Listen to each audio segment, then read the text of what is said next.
Is it true what they're saying, and is it worth it, right? Because oftentimes it's not worth getting into that tit for tat situation.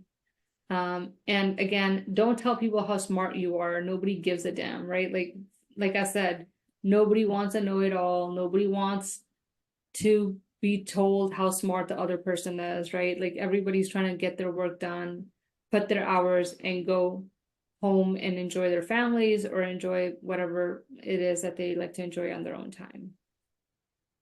Withholding information is a problem for me when I don't communicate well. If I don't communicate what is going on, it feels like you're keeping people in the dark. That annoys people. So never try to withhold information. Oh, I always over communicate when I am working, right? And that's where, you know, sending frequent feedback comes from, or updates comes from, because you don't want to let people know that you're either withholding information or keeping them in the dark. So I always say that you need to over communicate versus under communicate, right? Create a list of people that you should give recognition to, and then review the list each week and see if you should send someone a praise. So what this is something that I really want to practice. I haven't been so good at it, but each week on Friday, during the week, like a few things happen. I want to spend half an hour every Friday sending thank you notes. And I used to do this very early on in my career. And what that does is it automatically puts that person, it makes them feel good when they get. So how do you feel when you get a thank you note? Just let me ask you a question. How do you feel when you get a thank you note from someone? Feel good automatically. Appreciate it. And what are you going to think about that other person that sent you the thank you note?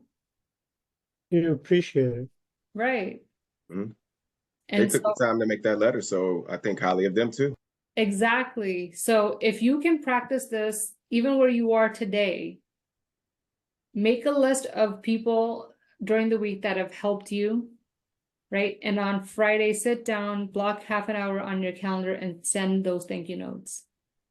And what I used to do is I used to CC their manager on them. So not only are you sending a thank you note, their manager is getting that thank you note, which is even better, right? And what I do now is I don't send thank you notes. I really want to get into the habit of doing that. I send Starbucks gift cards to, like, you know, from people that like really go above and beyond and help me out. Like $25 gift card is not gonna like make a difference to me or to them, but it's just a gesture. And I did that like 2 weeks ago.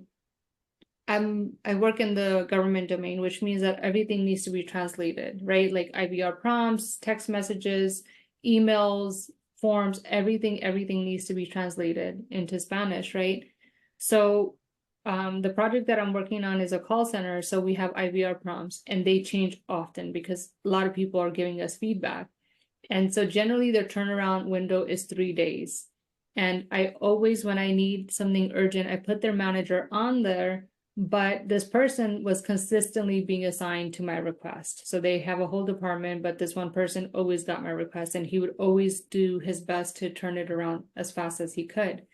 So 2 weeks ago, when he did that for me, the first 2 or 3 times I sent him a Starbucks, you know, gift card for $25 saying, you know, I appreciate you, thank you so much.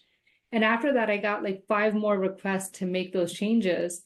And of course, I'm going to follow the proper channels, send it to his manager, send it to him, and, you know, follow everything. Like I'm not asking for favors, right? But his turnaround has been a lot faster than what he was even doing before. And so not only did I send a gift card to him separately, I also responded and praised him in front of his peers and managers. And what that does is, and again, I'm not being fake. It's not that I'm not being authentic. I really appreciate him moving fast on this because we were already in development. So again, do these things, but don't do them, you know, don't be fake about it. You know, do them because you care, but also do them because you know that this is how it's going to move the needle for you. Does that make sense? Yes. Yeah, absolutely. So Yeah. always give away all the credit. Right? I'm leading this massive project. There's so many people on here. I'm leading implementation planning calls. With my pre-deployment checklist is 100 lines down, you guys. Those are 100 things that need to happen before we even move into production. And so I start and end every call and I say, thank you so much. This would not be possible without you. I appreciate you all so much. Right? And how do you think that makes people that are working on my project plus many others feel about the work that they already have to do anyway? It makes them feel appreciated. And so I often get, recognition because people always say that I'm always respectful and I appreciate their work, which they have to do anyway. I'm not doing anything special, you guys. They have to do this anyway.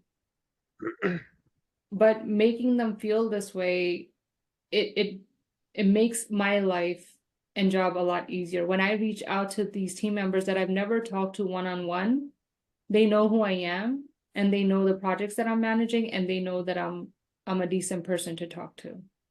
And that will give me a leg up any day. Right? Does that make sense, you guys? Yeah. Yes, absolutely.